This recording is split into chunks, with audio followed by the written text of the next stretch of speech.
Why these haters did? How much shit? Why these haters win? How much shit? Hiya, welcome back to the channel. So we are within the Citroen C1 today, and we're going to do something that I've been meaning to do for a while. So this gear stick, well, a while ago I did a fix on it, and it was a while ago and it has held up really well, but today I am hoping to fit this.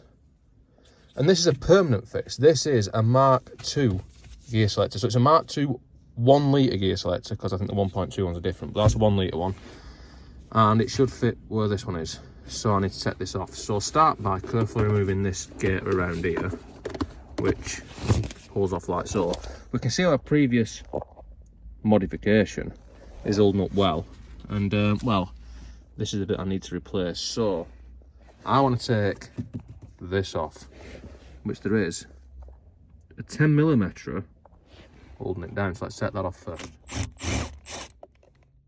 Yes, I think before I proceed, I'm going to send both seats all the way back to give me as much room as possible. And remove this nice and carefully. Put it in a safe place. Same with that. And this, once you've taken that bolt out, it basically just pulls out. There's little clips on there which go into there. You just pull it backwards. Like, I don't know if you saw me do it. And now we can get to the mechanism. And as we can see, it's got a bit of play in it again. So let's proceed to do the next bit. Right, so one of the cables has got like an R clip on it, and I did bring some pliers, but I don't know what I've done with them now, so just use my fingers to remove that nice and lovingly. And then the cable will just pull off like that. Now it's not really going to help us much by taking that off, but that's how it comes off. Now on the other one, there is, I don't know if you can see that, but there's a clip on it which needs to, let's try and demonstrate. No, that's not going to show it. Right, so I come around the other side because it might show it better, but there is a clip there which, I don't know if you can see, but it needs to go forwards, and it's got a clip on each side of that. Try and get both fingers in nice and lovingly. Yeah, there we go.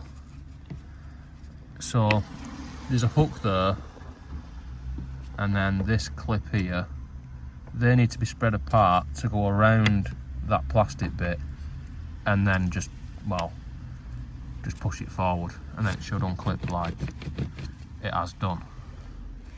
And then we've got these to take off, which should just pull, I'll just pull them upwards like that, and it should pull off. Yes. And then there's some other bits like this which need to come off as well, like so. And then there's another one there which comes off in the same careful manner.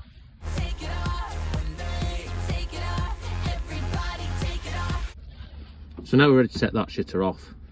You've got to take into account that these actually run to the underneath of the car, so they're going to be probably rusty on the other side.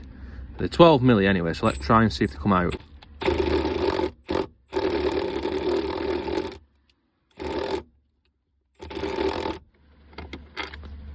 Yes.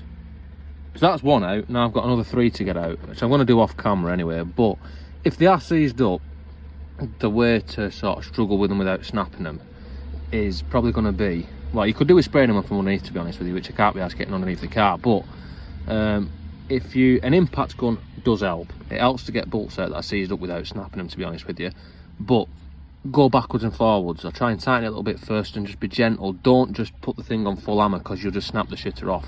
That's not what you want to do. You've got to be gentle, get it moving a little bit, go backwards and forwards and what have you. But this video isn't about removing seized up bolts, so I'm going to remove these.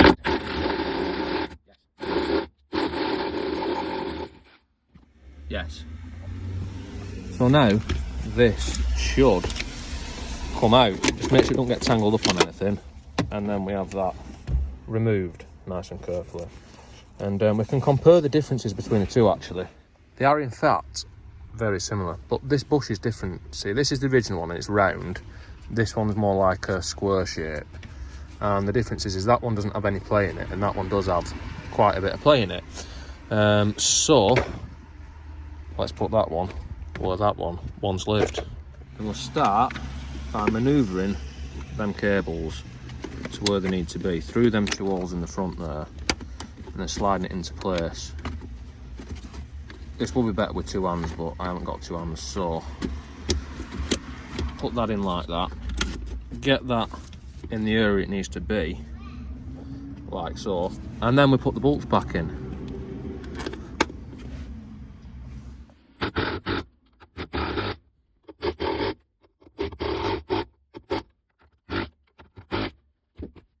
And now this is bolted down nice and solidly. If you do want it more solid, by the way, there's rubber bushes in there that you could get rid of and put solid bushes in, but I'm not doing that. So let's put this back in here. It should just push back onto it.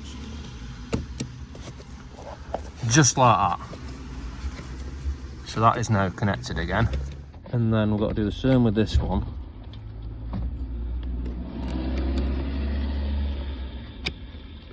So now our gears should actually work again. Well, actually that's significantly better. That is a lot better. And with that short shifter on, it's amplified even more. So now I've just got to put the shitter back together.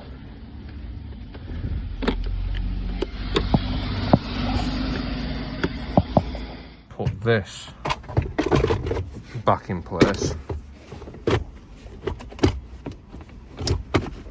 And making sure that these hooks line up to where they're supposed to go on both sides before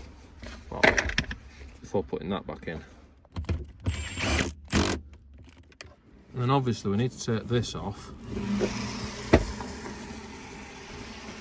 to put this on.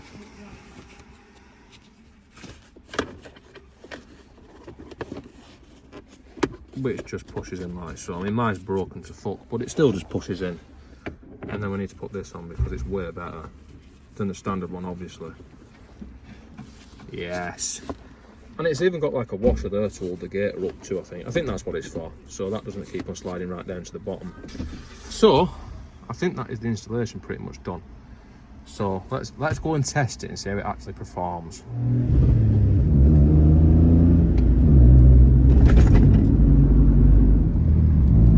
And there is no doubt that that is in fact dramatically better actually. It's a much more positive, sharp and fast gear change, and no doubt it will massively improve the 0 to 60 time of this vehicle. Anyway, I think that's all for this one. Don't forget to like, comment, subscribe, all the usual shit, and I'll see you next time.